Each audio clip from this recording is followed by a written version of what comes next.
Bienvenido a Hora de Estudio Bíblico con nuestro maestro el Dr. Lehman Strauss. Este estudio es el resultado del tiempo personal con el Señor, el ministerio pastoral y la experiencia en conferencias bíblicas del Dr. Lehman Strauss. Él nos instruye y alienta con la enseñanza de la palabra de Dios. Ahora, el Dr. Strauss. Muchas gracias. Una vez más, mis queridos amigos, bienvenidos a Hora de Estudio Bíblico. Estamos avanzando por una serie de estudios en la epístola de Pablo a los Romanos. Hemos terminado ya capítulo 6 y quiero ingresar en el capítulo 7, pero me detuve por 2 programas volviendo a capítulo 3, versículos 21 al 31, porque los considero fundamentales para una buena interpretación de Romanos 7. Sí, mis amigos, decidí regresar a mis apuntes y repasar algunas cosas en el capítulo 3 para preparar una buena base para el capítulo 7 de Romanos. Es que, ¿saben una cosa? Romanos 7 es muy controversial y creo que mal entendido por muchas personas.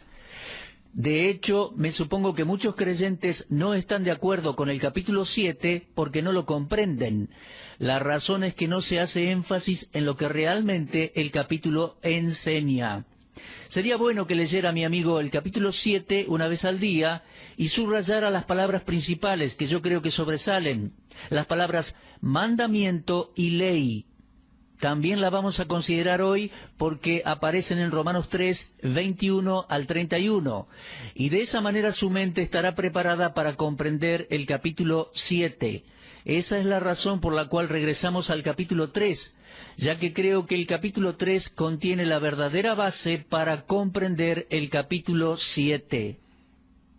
Muy bien, antes de avanzar vamos a dirigirnos a Dios en oración. Dios y Padre, gracias por la gracia de vivir y darnos vida un día más. Gracias por esta jornada, te pedimos que nos hables por tu palabra. Consideramos sumamente importante esta doctrina bíblica, la epístola de Pablo a los Romanos. Te pedimos que nos enseñes, nos edifiques, nos ilumines con tu Espíritu Santo y podamos entender y aplicar esta escritura a nuestras vidas. Te lo pedimos y agradecemos en el nombre de Jesucristo. Amén. Muy bien, amigos, estamos entonces en Romanos capítulo 3 y hemos llegado al versículo 24. Hemos estado viendo estas palabras importantes del Evangelio en la epístola a los Romanos. ¿Recuerdan esas palabras importantes del versículo 24? Comenzamos ayer. La primera palabra es justificados. La segunda palabra, gratuitamente. Y la tercera palabra, que vamos a ver ahora, es gracia. El texto dice, siendo justificados gratuitamente por su gracia. Ahora, recuerde que Romanos 7 está enseñando que no podemos ser justificados por la ley, ni podemos ser santificados por la ley. Ese es el énfasis de Romanos 7. No podemos ser santificados por la ley. Nada que podamos hacer por nuestros propios medios va a completar o perfeccionar la santificación de Dios en nuestras vidas. Ese es el punto principal. No hay nada legal en cuanto a la santificación. Ahora, muchas personas no creen esto. Ellos creen que se pueden considerar santificados porque no hacen esto o aquello, porque no van a ciertos lugares o no hacen cosas malas, o sea, no hacen ciertas cosas que otros sí hacen. Entonces se consideran mejores y santificados. Pero esto no es así. Debemos entender que de la misma manera que no pudimos ser justificados por la ley, tampoco podemos ser santificados por medio de la ley. Es que el legalismo no santifica. Ahora, mis amigos, echémosle un vistazo a la palabra gracia. Esta palabra siempre describe la bondad absolutamente inmerecida y gratuita de Dios. Se trata de la palabra griega charis, de la que obtenemos la palabra castellana charismático o carismático. La palabra era comúnmente usada entre los griegos cuando se les extendía un favor. Pero Charis, en el Nuevo Testamento, aparece de una forma diferente. Es un favor que proviene espontáneamente del gran corazón de Dios y de su amor para con los enemigos. Ese tipo de gracia nunca fue comprendida por los griegos. Para ellos siempre era bondad demostrada a los amigos o a los seres queridos, pero esa no es la gracia del Nuevo Testamento. Romanos 5:10 dice, porque si siendo enemigos, fuimos reconciliados con Dios por la muerte de su Hijo. Ah, mi amigo, eso es gracia. Cuando el soberano todopoderoso se presenta ante sujetos indignos y paga el precio por nuestros pecados, uno puede ver cómo la gracia proviene de un Dios de amor, cuando no hay absolutamente nada en nosotros para producir ese amor. La palabra gracia es una de mis palabras favoritas de la Biblia. Conforta mi corazón. Y la salvación no solo es un regalo para mí, sino para cada pecador como yo, que jamás lo merecimos. Sublime gracia del Señor, dice un himno, que al Salvador envió, para rescatarme de la perdición. Sí, mi amigo, la gracia de Dios. Ahora bien, la próxima palabra que vamos a considerar es la palabra redención, y está allí en el versículo 24. Somos justificados por medio de la redención en Cristo Jesús. Dice, siendo justificados gratuitamente por su gracia, mediante la redención que es en Cristo Jesús. Ahora, aquí vamos a aprender cómo se hace posible la justificación. ¿Cómo puede Dios justificar a un pecador culpable? ¿Cómo puede Dios declarar justo a un pecador culpable? Yo sé que fui justificado porque Dios lo dice. Ahora, recuerde que cuando hablamos de la creación, vemos que Dios simplemente habló y fue hecho. Él dijo que sea la luz y fue la luz. Pero, amigo, la salvación no fue posible de esa manera. Se necesitaba algo más, y ese algo que se necesitaba lo podemos ver en esta palabra redención. El texto dice, siendo justificados gratuitamente por su gracia, mediante la redención que es en Cristo Jesús. Dios no dice simplemente al pecador culpable que se merece el infierno, le dice, te perdono, te declaro justo. No, debe haber una base para eso. Ahora, Dios puede decirlo, y de hecho lo dijo, pero debe haber una base para que Dios lo diga. La salvación está disponible a los pecadores por medio de la redención que es en Cristo Jesús. La palabra redención significa pagar un precio, comprar, adquirir, rescatar. Y hay tres palabras griegas distintas que se traducen redimir en el Nuevo Testamento. Una significa comprar en el mercado de esclavos, otra significa comprar del mercado de esclavos, y la última significa liberar por medio de un pago, liberar al pagar el precio.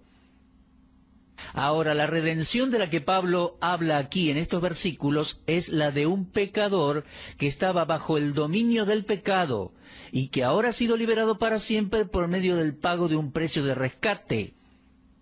La redención que es en Cristo involucra la acción tanto de Dios el Padre como de Dios el Hijo.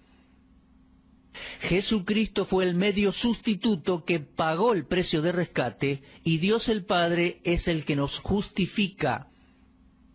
Nuestro Señor Jesucristo mismo dijo, como el Hijo del Hombre no vino para ser servido, sino para servir y para dar su vida en rescate por muchos. Eso lo leemos en Mateo 20:28. Y note la palabra rescate. La epístola a los Hebreos hace referencia a lo mismo al decir en Hebreos 9:12, no por sangre de machos cabríos ni de becerros, sino por su propia sangre. Entró una vez para siempre en el lugar santísimo, habiendo obtenido eterna redención. Vamos a leer algunos versículos más.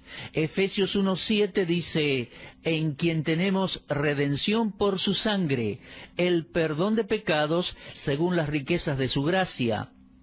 Luego leemos en 1 de Timoteo 2:5 y 6, porque hay un solo Dios y un solo mediador entre Dios y los hombres, Jesucristo hombre, el cual se dio a sí mismo en rescate por todos, de lo cual se dio testimonio a su debido tiempo. ¿Se da cuenta de lo que está enseñando Romanos 3:24? ¿Entiende este tema de la redención? ¿Se percató del hecho de que la salvación es el regalo de Dios y que si bien la salvación es gratis, no es barata? Se pagó un precio para que usted y yo, mi amigo, seamos salvos. Primera de Pedro 1:18 y 19 dice que es la sangre preciosa de Cristo. Es necesario que nos veamos con sinceridad a nosotros mismos y veamos nuestro valor. Reflexionemos seriamente en el sacrificio de Cristo para liberarnos del dominio del pecado. Dios hizo todo esto porque nos ama. Esa es la esencia de la gran verdad de la justificación. No se lo olvide jamás. Ahora Pablo continúa diciendo, y me refiero allí a Romanos 3, 25 y 26, a quien Dios puso como propiciación por medio de la fe en su sangre, para manifestar su justicia, a causa de haber pasado por alto, en su paciencia, los pecados pasados, con la mira de manifestar en este tiempo su justicia, a fin de que Él sea el justo y el que justifica al que es de la fe de Jesús. Les reitero, mis amigos, he leído Romanos 3, 25 y 26.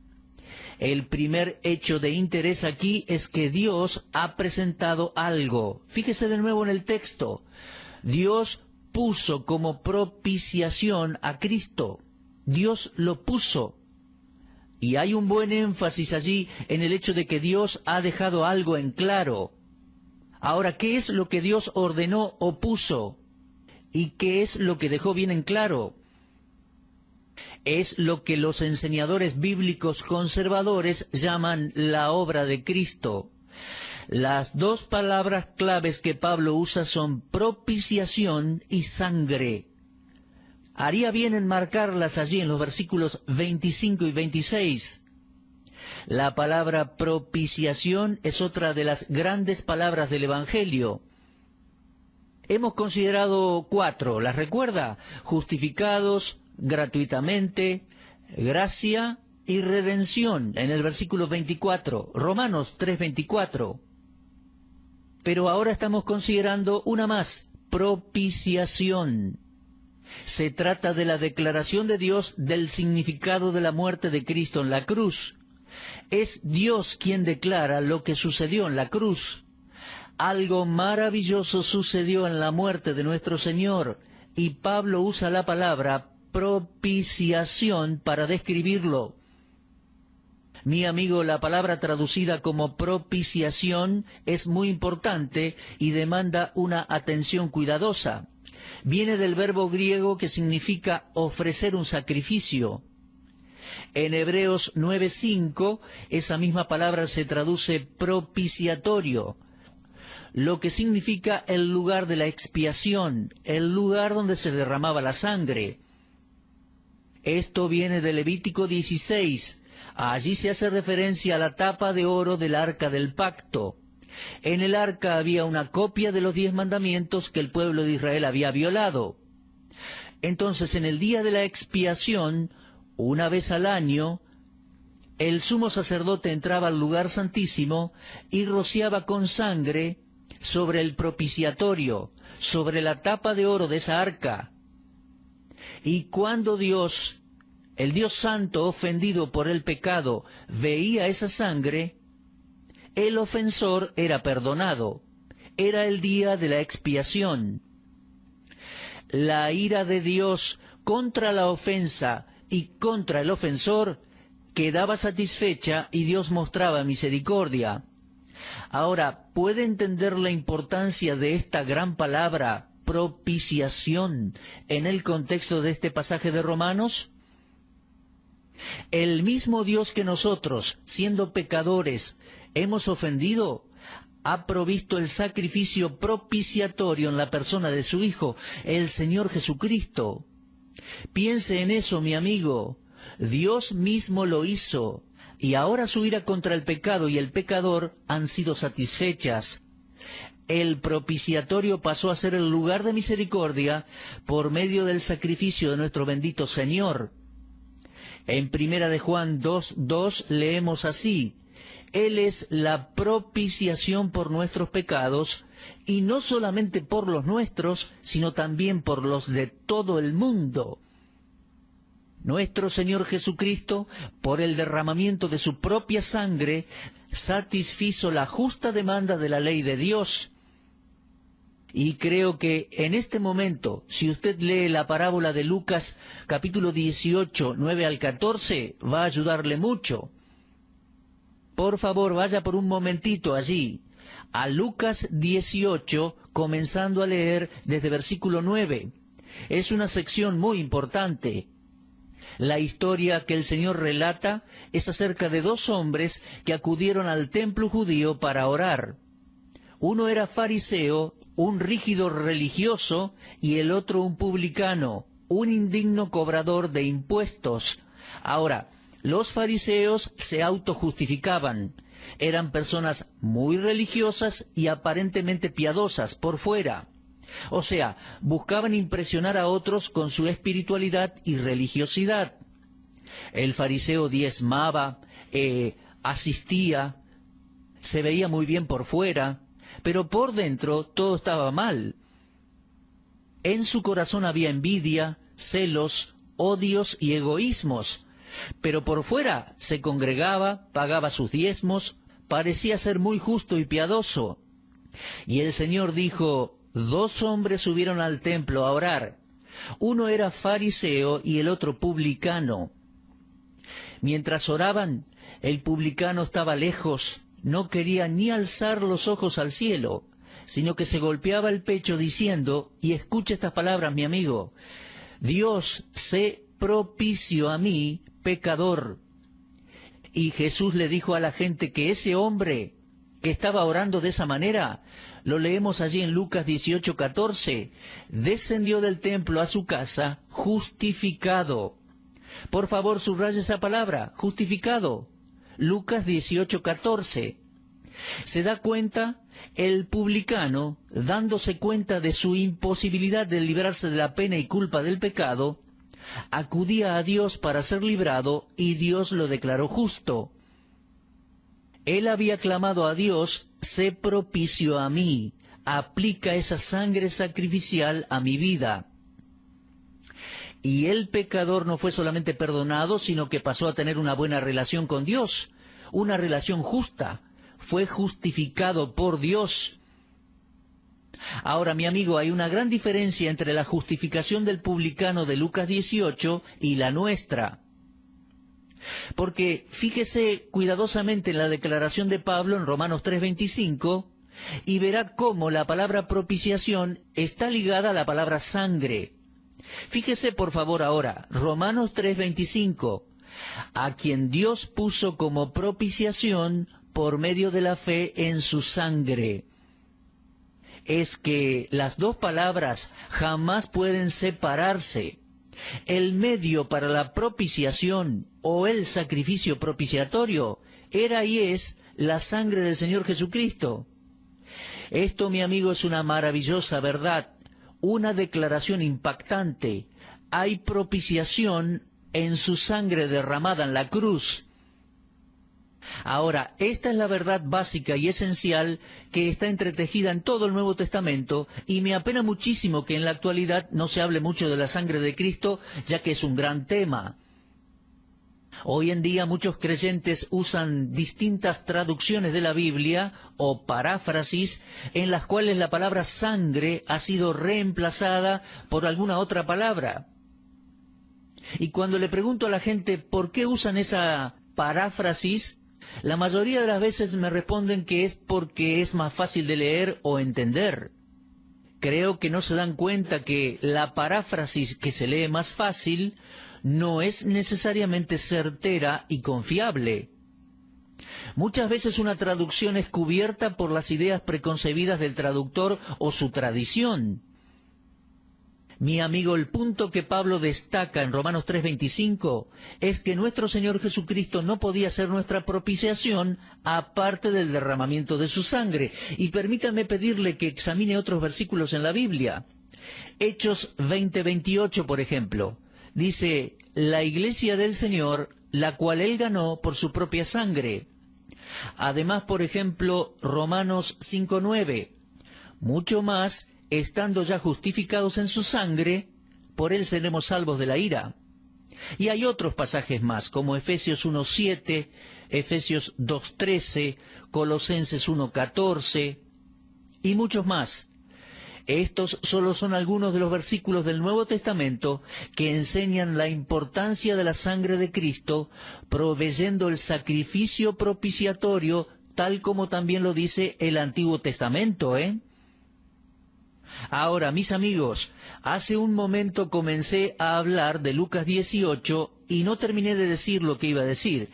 Quería decir que hay una gran diferencia entre la justificación del publicano y la nuestra en la parábola del Señor. Y no les dije cuál era la diferencia. Bueno, la verdadera diferencia está en la oración del publicano. Él oró a Dios diciendo, sé propicio a mí, pecador. Pero saben, mis amigos, nosotros no necesitamos hacer una oración así. Varias veces escuché a predicadores decir, hagan la oración del publicano y serán salvos. Pero un momento, debemos entender esto. El publicano hizo su pedido antes de la cruz, antes que Cristo derramara su sangre por los pecadores. Nosotros vivimos en tiempos después de la cruz del Calvario. Nuestro Señor Jesucristo ya ha derramado su sangre, mostrando que Dios ya ha sido propicio para con nosotros, ha sido misericordioso con nosotros. Mi amigo, usted ya no tiene que pedirle a Dios que sea misericordioso con usted, porque es un pecador. Simplemente mire hacia la cruz del Calvario, y en esa cruz verá cómo Dios mostró misericordia para con nosotros, los pecadores. El sacrificio propiciatorio ya fue ofrecido y Dios quedó satisfecho. Todo lo que usted y yo debemos hacer ahora es llegar ante Dios por medio de la fe en Cristo. Dios ya ha sido y es misericordioso para con nosotros. Ya no es necesario pedir como pedía el publicano en su oración. Ahora es necesario recibir, creer que ya lo hizo Él, que ya lo hizo Dios a favor nuestro. Por favor, voy a pedirle que nuevamente se fije allí en Romanos 3:25. Fíjese bien el texto. La salvación es por medio de la propiciación en la sangre de Cristo. Somos salvos por medio de la propiciación, la cual es el derramamiento de su sangre. Obviamente tenemos que creer que es en beneficio nuestro, pero tenga cuidado. Dios ya ha sido misericordioso. Su propiciación misericordiosa se ha llevado a cabo y ahora el pecador solo necesita aceptarla por la fe. ¡Qué verdad maravillosa! ¿Ha recibido usted a Jesucristo como su Salvador, mi amigo? ¿Como ese sacrificio propiciatorio por nuestros pecados? ¿Como esa sangre derramada en el propiciatorio para quitar nuestros pecados? Espero que sí. El Señor fue sacrificio por nuestros pecados, murió y fue sepultado, y resucitó triunfante de entre los muertos para ser nuestro Salvador, nuestro Señor, y en el futuro juez y rey para siempre. Bueno, mis amigos, por hoy el tiempo se ha terminado. Creo que vamos a necesitar un poquito más de estudio en Romanos 3 antes de ingresar a Romanos 7. Mire, siempre es bueno repasar, y creo que es muy importante repasar Romanos 3:21 al 31, para que después podamos comprender mejor Romanos capítulo 7. Tengo la intención de tomar un programa radial más para terminar con este párrafo, y después vamos a ingresar al estudio de Romanos capítulo 7, siguiendo con este tema de la santificación por la fe. La santificación de Dios. Querido hermano, repase la lectura de este párrafo en Romanos 3 Y por favor vaya leyendo detenidamente Romanos capítulo 7. Son conceptos difíciles de comprender y queremos explicarlos y comprenderlos de una manera adecuada, de una manera correcta. Bueno, muchas gracias por habernos sintonizado en el día de hoy y será hasta nuestro próximo programa. Si Dios quiere, los espero en este mismo horario y en este mismo punto de encuentro. Será hasta entonces y muchas gracias. Usted estuvo escuchando Hora de Estudio Bíblico con el maestro el doctor Lehmann Strauss. Si desea escuchar una vez más este mensaje, visite nuestra página en la internet www.bbnradio.org. Le dejamos la invitación para que el día de mañana nos acompañe aquí, en este mismo horario y punto del dial. Hora de Estudio Bíblico es una producción de BBN.